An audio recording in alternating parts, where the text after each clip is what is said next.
Estimado señor, tal vez empezamos con el pie equivocado. Me llamo Dr. King Schultz. Este es mi mayordomo Django y estos son nuestros caballos Tony y Freights.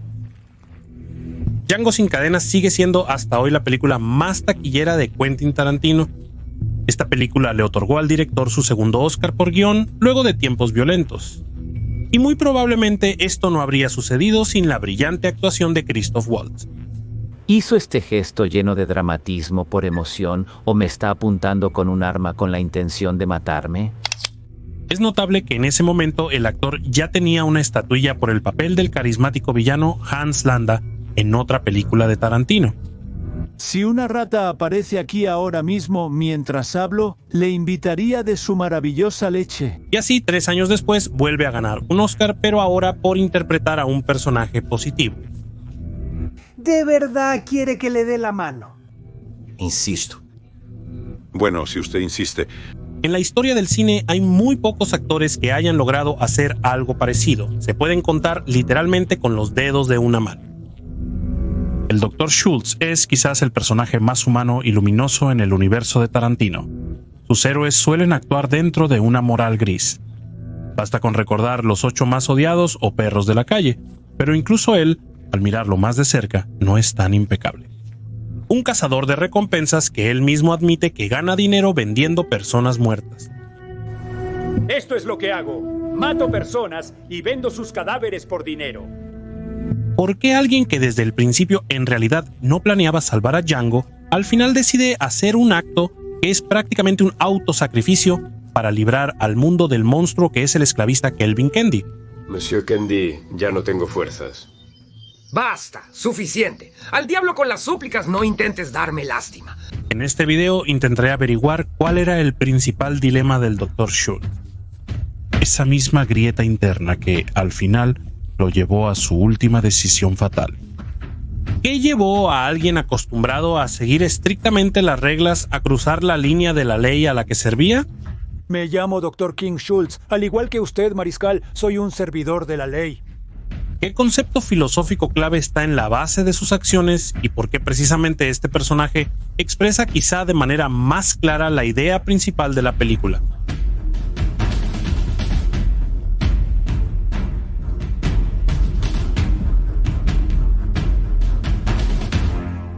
Dato curioso, Quentin Tarantino escribió originalmente el guión de Django sin cadenas para Will Smith. Las negociaciones se realizaron a nivel oficial, con Tarantino reuniéndose personalmente con Smith para discutir detalles. Sin embargo, al final el actor rechazó el papel. En una entrevista, Smith explicó que, en su opinión, Django no está lo suficientemente desarrollado como protagonista. El momento clave de la controversia fue la escena en la que Calvin Candy es asesinado no por Django, sino por el Dr. Schultz.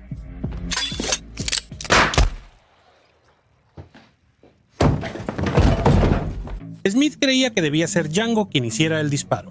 Se volvió loco. Ayuda. Tarantino, por su parte, insistía en su propia visión de autor.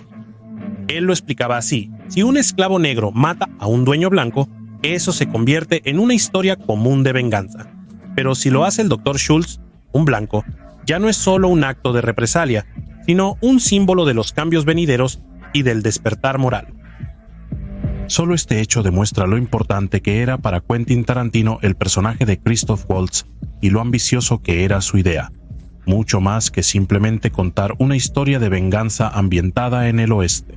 Es interesante que las preguntas que plantea Tarantino en Django sin cadenas se relacionan con otra de sus películas, Los 8 más odiados. Que me parta un rayo. Te conozco, eres coronel. Algo así como Warren, ¿verdad? Marcus Warren. Si los eventos de Django sin cadenas ocurren poco antes de la Guerra Civil en Estados Unidos, entonces en Los 8 más odiados estos eventos son después. Y ahí también hay un personaje que sospechosamente nos recuerda al Dr. Schultz. Y es Osvaldo Mowbray. Osvaldo. Sí. Los personajes se parecen tanto que es sorprendente que Mowbray fuera interpretado por Tim Roth y no por Christoph Waltz. Necesitaré un recibo. ¿Tiene uno? ¿Y usted tiene una orden? Por supuesto que sí, la tengo. ¿Puedo echarle un vistazo? Recibirán un castigo si matan a un representante de la ley en cumplimiento de su deber. Serán ahorcados por el cuello. Si le disparas a un anciano desarmado, te garantizo que te colgaré de tu maldito cuello. Ambos son europeos en Estados Unidos y hablan de manera muy cortés, con entonaciones cuidadosamente deliberadas. La palabra afectado les queda perfecta a ambos. Tim Roth interpretó a Mowbray absolutamente en el estilo de Christoph Waltz y transmitió exactamente la misma vibra. Y visualmente también se parecen mucho, pero no solo los une la apariencia y el comportamiento. Lo principal es que plantean preguntas similares. ¿Recuerdan la escena de los 8 más odiados donde Osvaldo Mowbray, de manera teatral, explica la diferencia entre la justicia y el linchamiento? Si te declaran culpable, los ciudadanos te colgarán y yo, como verdugo, haré mi trabajo. Eso es lo que nuestra civilización considera justicia. Sin embargo, si los familiares y seres queridos de la persona que mataste están detrás de esa puerta y si derribando esa puerta te agarran, te sacan afuera y te cuelgan del cuello, eso se llamará linchamiento. Las mismas acciones cometidas contra la misma persona y con el mismo resultado, en un caso se consideran un crimen y en otro un acto legal. Todo esto depende de un solo elemento, el verdugo. ¿Cuál es la verdadera diferencia entre ellos? La verdadera diferencia está en mí, en el verdugo. Si el asesinato lo comete una multitud, eso es linchamiento. Si lo hace una persona con un mandato oficial, eso ya es justicia. Es lo mismo, pero con un sello oficial. Una situación similar ocurre con el Dr. Schultz. Él llega a un pequeño pueblo sureño y, frente a todos, a quemarropa, le dispara al sheriff local.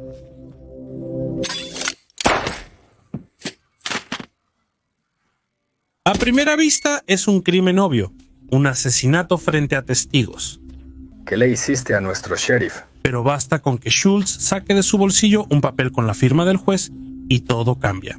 Yo soy un servidor de la ley, y esto, amigos míos, es una orden emitida por el juez del distrito. Todo lo que parecía una salvaje ilegalidad de repente se convierte en un procedimiento legal.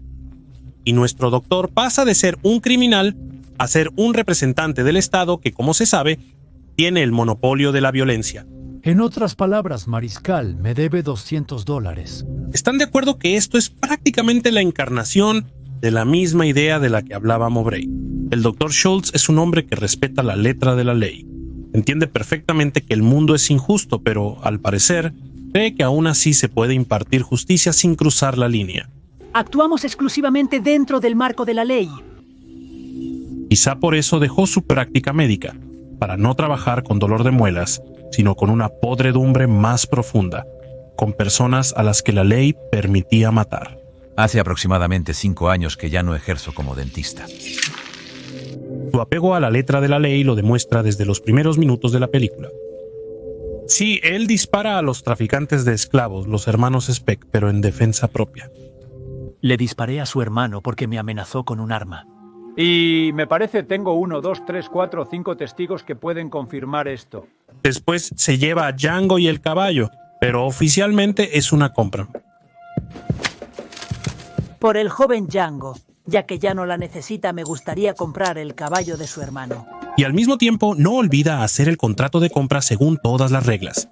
Todo debe ser legal. No se preocupe, esta hoja servirá perfectamente como contrato de compra. Schultz mata gente, pero siempre tiene una orden. Libera a Django, pero lo hace a través de un trato. Él es un formalista con principios y hasta cierto punto eso lo protege del sentimiento de culpa. Durante un tiempo, convierto la esclavitud en algo que me beneficia, a pesar de sentir culpa. Porque si todo es legal, entonces eres inocente. Es importante entender que el Dr. Schultz no tenía intenciones nobles desde el principio. Él no planeaba salvar a nadie. Busco a los hermanos Britt, pero no sé cómo lucen. Tú sí conoces su apariencia. Sus acciones al principio de la película pueden parecer heroicas. Django es liberado y los traficantes de esclavos son eliminados, pero no por una misión noble, sino por cálculo. Los traficantes de esclavos se ganan la vida vendiendo personas vivas. El cazador de recompensas comercia con los muertos, al igual que la esclavitud comercia con carne humana. Schultz solo está buscando a una persona que pueda identificar a los 3 hermanos Brittle, aquellos mismos por cuyas cabezas hay una recompensa. Django le sirve como herramienta y él lo dice honestamente. Pero hacia el final de su camino, el Dr. Schultz cambia, y aunque por fuera siempre parece seguro de sí mismo, actúa de manera decidida y fría. Desde el principio, dentro de él, va creciendo poco a poco un conflicto interno. El dilema es profundo y personal, que al final lo empuja a cometer un acto que, estoy seguro, nunca antes habría hecho. Y para entender cuál es este dilema, hay que profundizar en algunos conceptos básicos relacionados con la filosofía del derecho.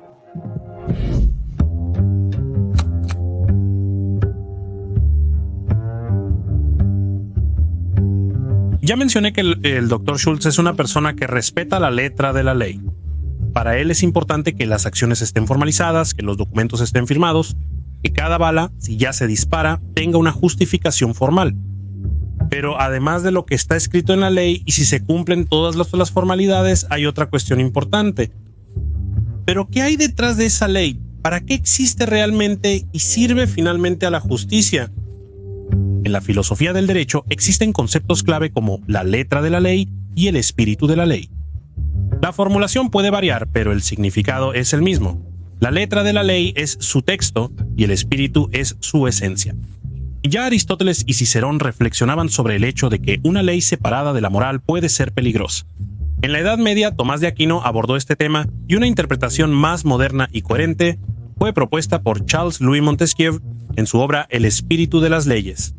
Él afirmaba: la ley ideal es aquella que expresa no solo la voluntad del gobernante, sino también el objetivo moral común de la sociedad. Debe no solo regular, sino también guiar, no solo castigar, sino también proteger. En la jurisprudencia se considera ideal la situación en la que la decisión judicial corresponde tanto a la letra como al espíritu de la ley. Es decir, no solo a las normas formales, sino también a nuestra idea interna de justicia, a lo que consideramos justo desde el punto de vista humano. ¿Cuál es la relación entre lo que he contado y nuestro Dr. Schultz? Porque, como me parece, aquí es donde yace el principal dilema de su personaje. ¿Qué hacer cuando la letra de la ley no corresponde al espíritu de la ley? Desde el principio, Schultz cree, o al menos quiere creer, que si todo se hace conforme a la ley, entonces es justo. No es porque sea ingenuo, sino porque toda su visión del mundo se basa en eso. Ustedes matan y les pagan por eso. Gente mala. Mientras peores sean, mayor es la recompensa. Hay una escena que lo demuestra especialmente bien. Él y Django están siguiendo a uno de los criminales, Smithy Becola. Django lo apunta, pero de repente empieza a dudar si esto es ético. ¿Qué pasó con el señor Yo quiero matar blancos por dinero? Con él está su hijo. En la mira está un hombre que figura como criminal. Ahora trabaja en el campo junto a su hijo. Parece un trabajador común, no un bandido. ¿Es justo hacer cumplir la ley de esta manera? Y entonces Schultz le explica su posición de manera detallada y clara. Tomemos el anuncio sobre Smithy Becola.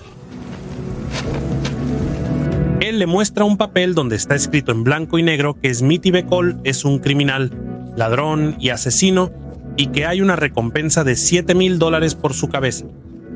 Y saca la conclusión: si Smithy Becola realmente quisiera llevar una vida tranquila en la granja, no habrían puesto una recompensa por su cabeza.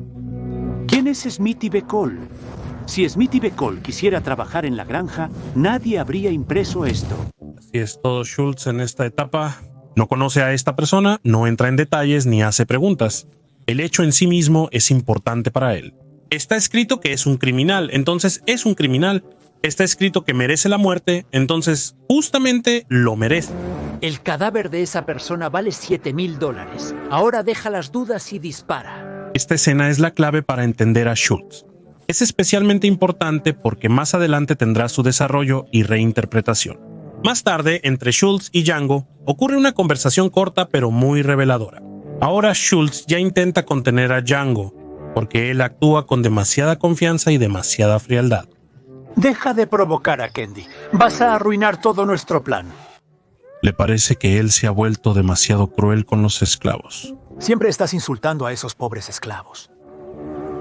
Pero Django tranquilamente le recuerda sus propias palabras. Recuerdo a un hombre que me obligó a matar a otro hombre frente a su hijo, sin ningún remordimiento. Punto sobre que este mundo es cruel y que a veces hay que ensuciarse las manos y ser cruel para sobrevivir. Entonces dijiste que este es mi mundo y que hay que ser despiadado. Eso es lo que hago. En ese instante, por primera ocasión, se percibe inseguridad y desconcierto en la mirada de Schultz. ¿Recuerdas eso? Sí, claro que lo recuerdo. Es como si perdiera su apoyo interno y se viera obligado a pronto a estar de acuerdo con Django. Es aquí donde empiezan a invadirlo las dudas. ¿Acaso tenía razón cuando le enseñaba esas reglas a Django? Claro, lo parafraseaste un poco, pero en esencia todo es correcto. Y creo yo, es precisamente en ese momento cuando se da cuenta de que estaba equivocado, que la ley no siempre es justa y que la justicia no siempre es legal.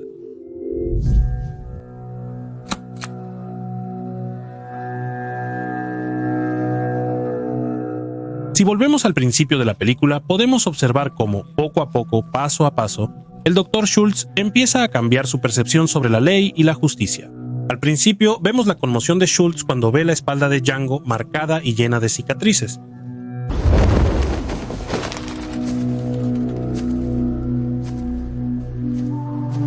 Pero el verdadero punto de quiebre llega más tarde cuando conoce a Calvin Candie. Desde el punto de vista legal, Candie es una persona completamente intachable. Brunhilda es mi propiedad y puedo hacer con mi propiedad lo que yo quiera.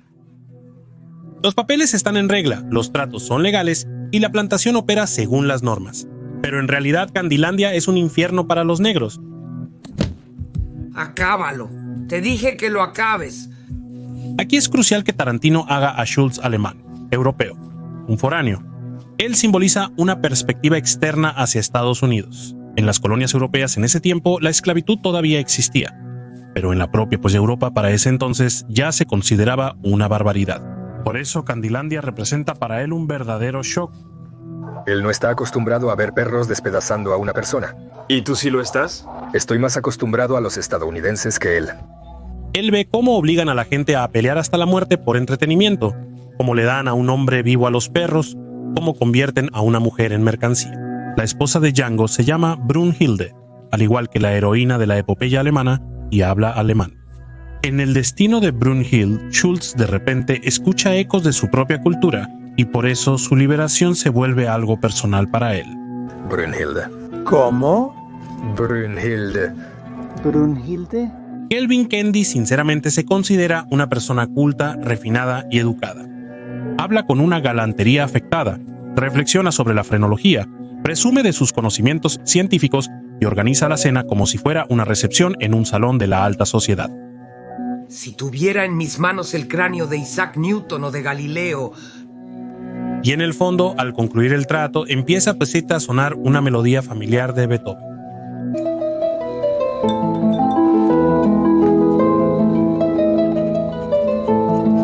Compositor alemán, en una casa donde obligan a las personas a matarse entre sí por diversión, en una casa donde venden a una mujer como si fuera ganado, en una casa donde a cualquier esclavo pueden echarlo a los perros en cualquier momento. Con la melodía de Beethoven de fondo, nos muestran el rostro pensativo de Schultz y la preparación de los documentos para formalizar el trato.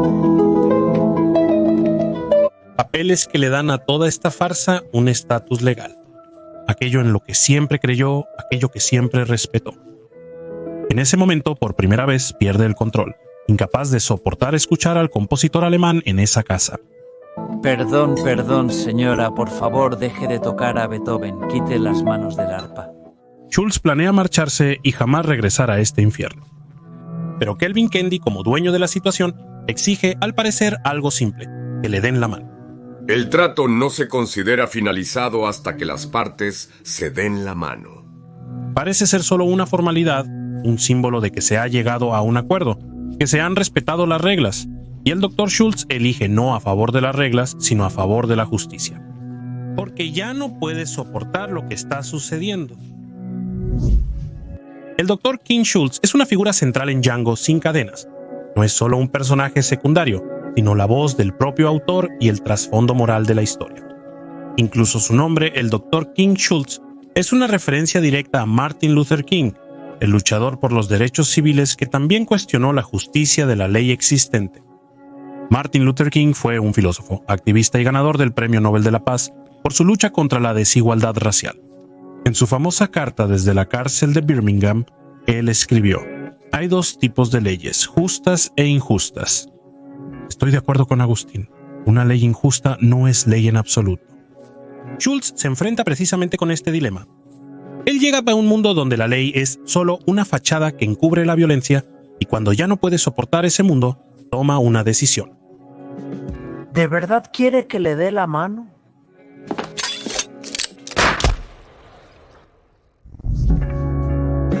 Si te gustó este análisis y quieres más videos sobre las películas de Tarantino, apoya el video con un like y suscríbete si aún no lo has hecho. Así los algoritmos entenderán que el tema te interesa y mostrarán el video a más personas. Y yo, a mi vez, entenderé que te interesan este tipo de análisis y seguiré haciendo nuevos videos sobre los personajes de Quentin Tarantino. He analizado a casi todos los personajes de Los 8 más odiados, a Kelvin Kendi de Django y a los personajes de Tiempos Violentos. Estos videos están en una lista de reproducción aparte, ya sabes dónde encontrarla,